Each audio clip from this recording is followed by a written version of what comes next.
Yun guys, meron tayo dito ang unit, RS200 version 1, red block. Ang unit, ang problema nito,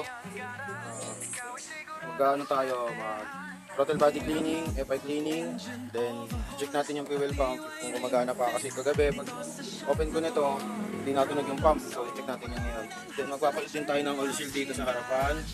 Yan, papalit tayo, siyempre check natin yung inner tube if ever na may damage. Yan, check natin yan. So yun lang guys, update ko kayo sa mga gagawin natin sa unit na to. Yun lang guys, peace out. Parang brand new ang feels, no right to big, no issue. Saan ko lang yung tank cover siya, grabe.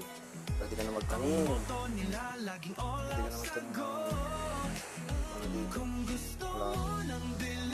Nasa brand new stock daw po kasi itong unit nito. Guys, kita nyo naman yung throttle body ng bossing. Hindi na kaya-ayang tignan.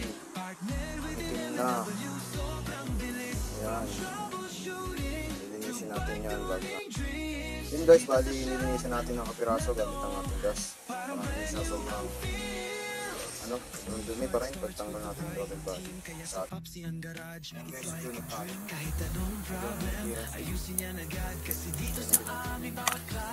Ayan guys, tapos natin sunabin yung sir. Lilinis ako na lang itong cover.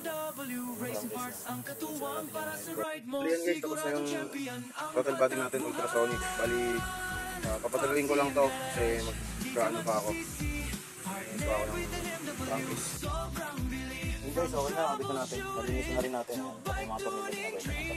Pag-ibigay na lang muna natin yung langis na crossing. Yung ulan sa kabila, dito na rin natin. Dito kayo pag nalinisin na natin yung lang guys, dito. So yun guys, halukan na natin siya. Natin yung langis ni sir. Bali guys, magkakalit na tayo ng filter bago natin. Ayan. Salit tayo ng langis. Siyempre always unlock ng luwa. Hindi siya nakakabay ng ulit yung throttle body niya. Sa ulit, sabak na natin yung mga sensor niya. Pag ganito, epay-cleaning na tayo. Yan, epay-cleaning tayo guys. Nalabas na yung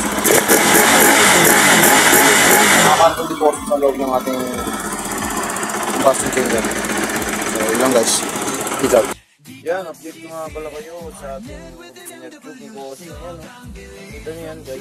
Nakita nyo naman yan. Yan yung tama ng kanyang inner tube. Then meron pa dito isa. Natin ko lang ha. Ano lang yung maliit pero grasa yun. May tama dito. Inner tube ni bossing. Yan.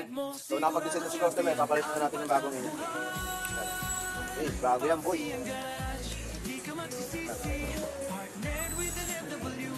Ginuan niya boss. Dito kaya pag napakabit na natin yan sa motor ni sir. Ayan o. So, ilang guys. Yan guys. Wakas, napakadaro natin ang unit na PMS. Troubleshoot. Pinilitan ng inner tube. Siyempre, palitin tayo ng oil seal. Full PMS. So, ito. Inubuan na natin ang RS200 version 1. Medyo ginabi na tayo kasi nakantay pa tayo ng decision ni sir sa mga pyesa na pinunta natin. Well, yun lang guys. Peace out! So ayun guys, okay na ang ating unit. Ginawa natin yung unit, okay na siya. Restart na rin yan. Bali tomorrow daw po kukunin ni customer yung ating unit. Ang ginawa po natin dito ay full PMS plus palit tayo ng fuel pump motor. Kasi ang fuel pump motor ni sir, papayta ko sa inyo. Yan, ang fuel pump motor ni sir, pinalawang na siya, nagpara na yung sa loob yung kalawang. Tapos full PMS na din yun, sabi ko nga. Tapos nagpalit tayo ng inner tube ni sir. So, yan, kasi may damage na siya. Yan, may damage na siya. May damage na itong inner tube ni sir, kaya pinalitan natin. So sa lahat yung magpapagawa, dito lang yan sa Pops Ian Garage lang.